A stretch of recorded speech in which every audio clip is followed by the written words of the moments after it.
এবং প্রায় 1 মাস যাবৎ দেশের গুরুত্বপূর্ণ উপাসনালয় সংখ্যালঘুদের উপাসনালয়গুলো মাদ্রাসার ছাত্র এবং সাধারণ ছাত্র শিক্ষকরা রাত জেগে পাহারা দিচ্ছে এবং পরিস্থিতি স্বাভাবিক না হওয়া পর্যন্ত এই প্রহরা তারা অব্যাহত রাখবে। যারা এই দুর্বৃত্ত পরায়ণায় লিপ্ত সাম্প্রদায়িক সম্প্রীতি বিনষ্ট করার অপচেষ্টা যারা চালাচ্ছে, যারা সংখ্যালঘু নিরীহ গোষ্ঠীর উপর হামলা চালাচ্ছে, তাদের আইনের আওতায় এনে কঠোর শাস্তি বিধানের জন্য সরকার প্রতিশ্রুতিবদ্ধ। আমরা সংখ্যালঘু ভাইদেরকে আশ্বস্ত করতে চাই বর্তমান সরকার তাদের পাশে আছে এবং দেশের কোথাও যদি কোন সংখ্যালঘুর বাড়ি ঘর সম্পত্তি অথবা উপাসনালয় আক্রান্ত হয় আমাদেরকে এটা ইনফর্ম করলে, আমাদের মন্ত্রণালয়কে ইনফর্ম করলে অথবা স্থানীয় ল এনফোর্সিং এজেন্সিস যারা আছে আইন প্রয়োগকারী সংস্থার কাছে ইনফর্ম করলে আমরা তাৎক্ষণিক সাহায্যের জন্য আমরা এগিয়ে যাব। বাংলাদেশ আমরা জানি আবহমান কাল ধরে সাম্প্রদায়িক সম্প্রীতির দেশ। এখানে নানা জাতি গোষ্ঠী ধর্মচর্চা, ধর্ম অনুশীলন, ধর্ম পালন, ধর্ম প্রচার করতে এখানে কোনো বাধা নেই এবং এই যে ঐতিহ্য আমাদেরকে ধরে রাখতে হবে। সাথে সাথে একথাও আমাদের মনে রাখতে হবে যে এরকম একটা নৈরাজ্যকর পরিস্থিতি সৃষ্টির জন্য কোন বিশেষ পক্ষ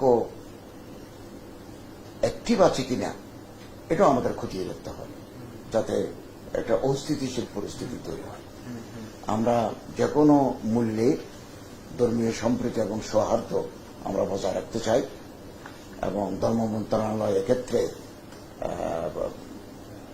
জনগণকে সাথে নিয়ে আস্থায় নিয়ে সংখ্যালঘুদের পাশে দাঁড়াবে।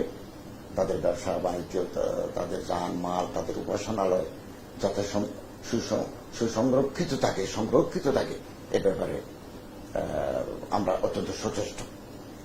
এই অবস্থা যদি চলতে থাকে তাহলে বহির্বিশ্বে বাংলাদেশের ভাবমূর্তি বিনষ্ট হওয়ার সমূহ আশঙ্কা রয়েছে এবং আমি ইনশাআল্লাহ আগামীকাল মন্ত্রণালয়ের দায়িত্ব নেব। দায়িত্ব নিয়েই আমার প্রথম কাজ হবে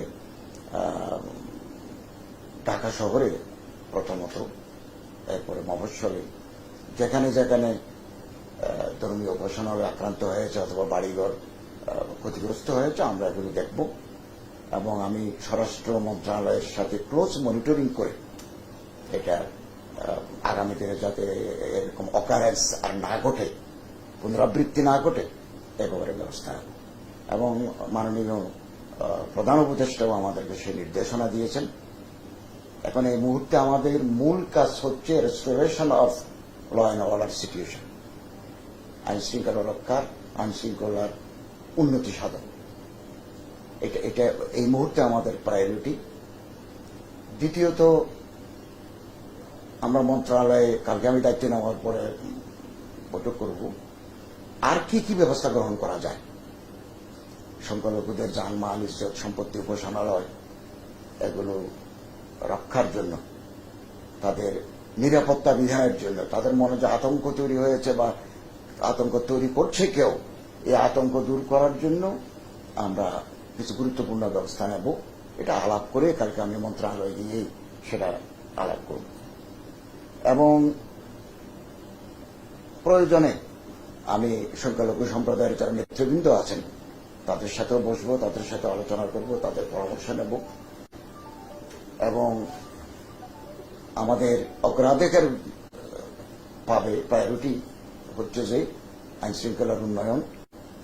আমাদের যে ভঙ্গুর অর্থনীতি আমরা যে উত্তরাধিকার হিসেবে পেয়েছি এটা থেকে উত্তরণ। আমরা গতকালও যমুনাতে প্রধান উপদেষ্টার সাথে একটা ইনফরমাল মিটিং করেছি এবং ওখানেও আলোচনা হয়েছে যেখানে যেখানে আমাদের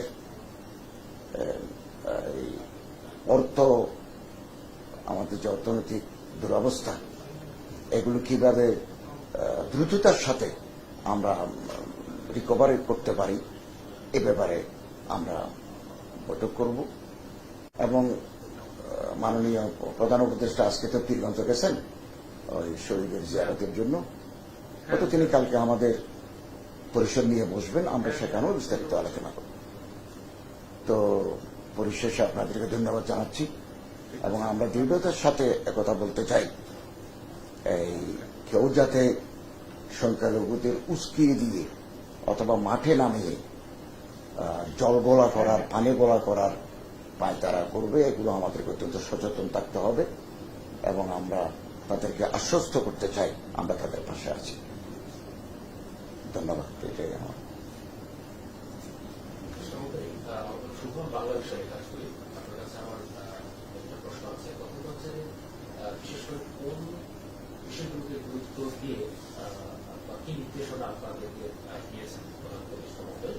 আর পরে আরেকটা বিষয় যে ধর্ম মন্ত্রণালয়ের দায়িত্বপ্রাপ্ত উপদেষ্টা আপনি আসলে আপনার কোন কোন কাজগুলো প্রায়োরিটি বেসিসে থাকবে যদি আপনি একটা বলেছেন, এর সাথে আর কি কি যুক্ত? আচ্ছা, আমাদের আসলে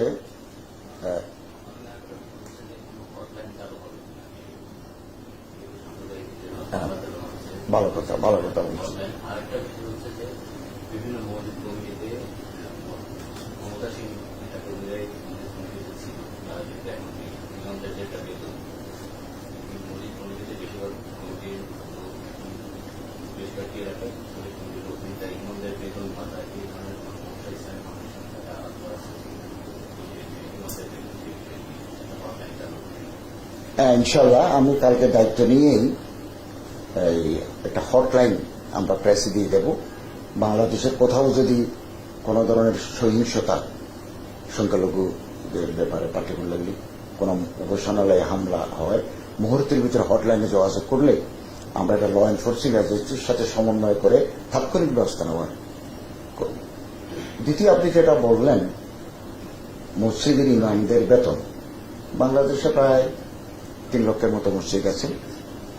এই মসজিদগুলো স্থানীয় লোক দ্বারা পরিচালিত। মন্ত্রণালয় কয়েকটা মসজিদ চালায়, বাইতুল মুকাররম জামে মসজিদ যেটা আছে এটা মন্ত্রণালয়ে চালায়, চট্টগ্রাম শাহী জামে মসজিদ এটা চালায়। এর বাইরে মন্ত্রণালয় কর্তৃক পরিচালিত মসজিদ নেই। সমস্ত মসজিদগুলো লোকাল এবং সমাজের মানুষরা, ধর্মপ্রাণ মানুষদের মসজিদ চালিয়ে থাকে। তবে কোথাও যদি আমাদের হেল্পের প্রয়োজন হয়, কমিটির লোকরা যদি না থাকে, তাহলে ইমামদের বেতনের ব্যাপারে আমরা তাদেরকে সহযোগিতা করতে পারি, পরামর্শ নিতে পারি। ইনশাল্লাহ এটা আমরা করব। আমাদের মাননীয় প্রধান উপদেষ্টার সাথে আমাদের এখনো আনুষ্ঠানিক যেটা বৈঠক, আমাদের দিক নির্দেশনা, এটা এখনো হয় নাই। যেহেতু বৃহস্পতিবার আমরা দায়িত্ব নিয়েছি, শুক্রবার শনিবার সরকারে বন্ধ। তারপরও কালকে আমরা জাতীয় স্মৃতিসৌধে পুষ্প শ্রদ্ধা জ্ঞাপন, এরপরে শহীদ মিনারে গেছি, এরপরে যমুনায় ওনার সাথে আমরা অনানুষ্ঠানিকভাবে মিলিত হয়েছি। ওখানে আমাদেরকে তিনি বলছেন যে এই মুহূর্তে আমাদের কাজ হচ্ছে আইনশৃঙ্খলা পরিস্থিতির উন্নয়ন, এই মুহূর্তে আমাদের প্রায়োরিটি, এবং কোথাও কোনো সহিংসতা যাতে না ঘটে এই ব্যাপারে আমাদেরকে একটু সচেতন থাকতে হবে। এবং তিনি আমাদেরকে আগামীকালও আরো গুরুত্বপূর্ণ নির্দেশনা দেবেন, যেভাবে দেবেন আমরা সেটা অনুসরণ করে চলব।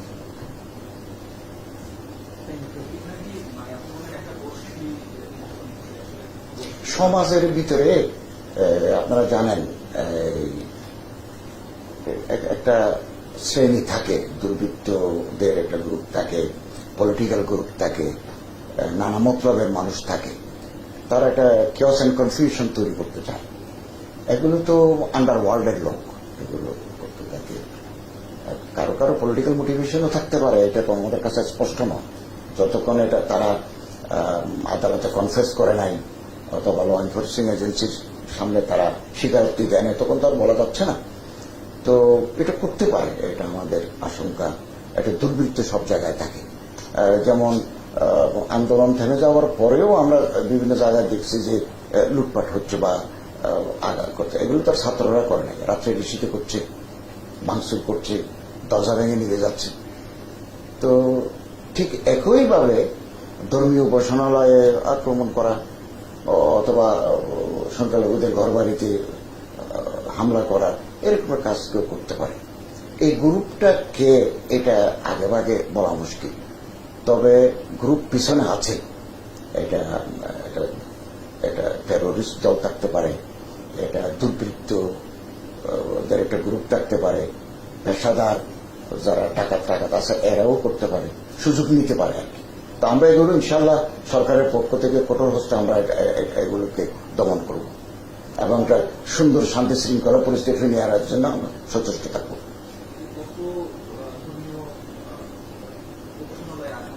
না, এটা এই ইনফরমেশন আমাদের কাছে নাই। আমি এখনো মন্ত্রণালয়ে যাই নাই। কালকে 10টায় আমি মন্ত্রণালয়ে যাব।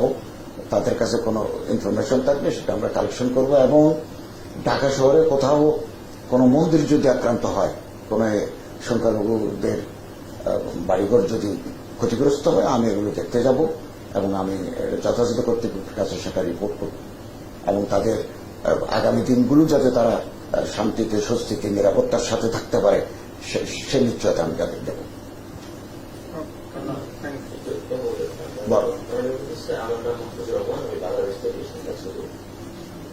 সামাজিক যোগাযোগ মাধ্যমে কিছুদিন যাবত একটা বিষয় বেশ আসছে, বিশেষ করে সংস্কারের পরপরই সংস্কারের তখন মানুষ ধর্মমন্ত্রণালয়ের সর্বোচ্চ যে প্রোগ্রাম আমার কাছে মনে হয় যে হজ এবং উমরা, তো মানুষ একটা দাবি করছে ওখানে, আমি বলেছি যে হজ এবং উমরা এই প্যাকেজটা অনেক নিচে করা যায়, মানে মানুষের দাবি যে অনেক কম খরচে এটা কি করার কোনো পরিকল্পনা আপনাদের আছে? আমি আপনি খুব সুন্দর প্রশ্ন করেছেন, ধন্যবাদ।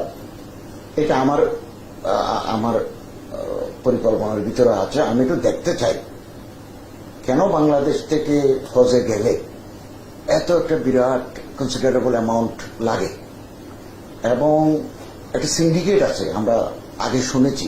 আমি একটু দেখতে চাই সিন্ডিকেটে কারা এই পবিত্র ইবাদতকে নিয়ে সিন্ডিকেট করে একেবারে এক্সরবিটেন্ট প্রাইস দিয়ে প্লেনের টিকিটগুলো বিক্রি করে, অথচ অন্যান্য দেশে আরো কম খরচে হজ করা যায়। আমি কালকে দায়িত্ব নেব, আমি আরো ফাইলপত্র দেখব কি ব্যাপার।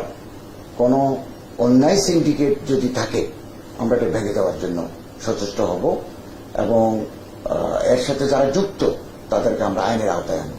মানুষ যাতে, এবং এমনও হয়ে থাকে আমরা দেখি যে টাকা জমা দেওয়ার পর after observing all the formalities অনেক মানুষ হজে যেতে পারে। কি এখানে কি হল আমরা একটু দেখতে চাই এবং এটাকে আমরা অত্যন্ত সহজতর করতে চাই যাতে মানুষ ওমরা হজ ইজিলি করতে পারে কম খরচে। এখানে যদি মাঝখানে মধ্যস্বত্ব বুকি থাকে অথবা কোনো শক্তিশালী সিন্ডিকেট থাকে, এটাও আমরা নজরে আনবো এবং আমরা কোনো ধরনের অন্যায়ের কাছে আমরা মাথা নত করবো না। আপনার এই প্রশ্নটা অত্যন্ত প্রাসঙ্গিক এবং আমি আপনাকে ধন্যবাদ জানাই।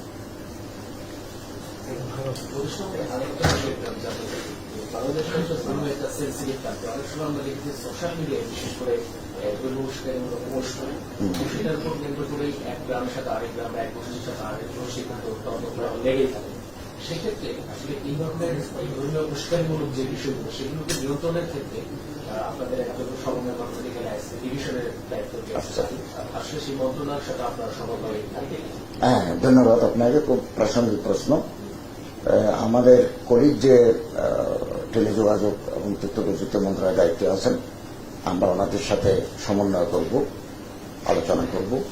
এটা হচ্ছে যে ফেসবুকের যে কার্যক্রম, যে কেউ যদুমধু এটার নাম দিয়ে একটা আইডি খুলে আমার বিরুদ্ধে, আপনার বিরুদ্ধে, যে কোনো সম্মানিত মানুষের বিরুদ্ধে বিষোদ্গার করে, এগুলো আবার ফেসবুক কর্তৃপক্ষ এই তথ্য সরকারকে দেয় না, অতিথি দেয় নাই, খুব কম দিছে। তারা যদি অন্ততপক্ষে কাজটুকু করতেন যে ন্যাশনাল আইডির ভিত্তিতেই আইডি খোলা যাবে, তাহলে তাকে ধরা যেত। এখন নীলপরি, লাল শালু, তারপরে মনে করেন লাল গোলাপ, এরকম নাম দিয়ে উস্কানিতে তাকে তো ধরা মুশকিল। তারপরেও আমরা মন্ত্রণালয়ের সাথে, তথ্য প্রযুক্তি মন্ত্রণালয়ের সাথে আলাপ করে, ফেসবুক কর্তৃপক্ষকেও সাথে আলাপ করে এটা যদি আমরা একটা নিয়ন্ত্রণে আনতে পারি, তাহলে যে উস্কানি দেয় এক দল আরেক দলের বিরুদ্ধে, এক সম্প্রদায় আরেক সম্প্রদায়ের বিরুদ্ধে, এতে ধর্মীয় হানাহানি তৈরি হয়, এটা পারস্পরিক ভুল বুঝাবুঝি তৈরি হয়।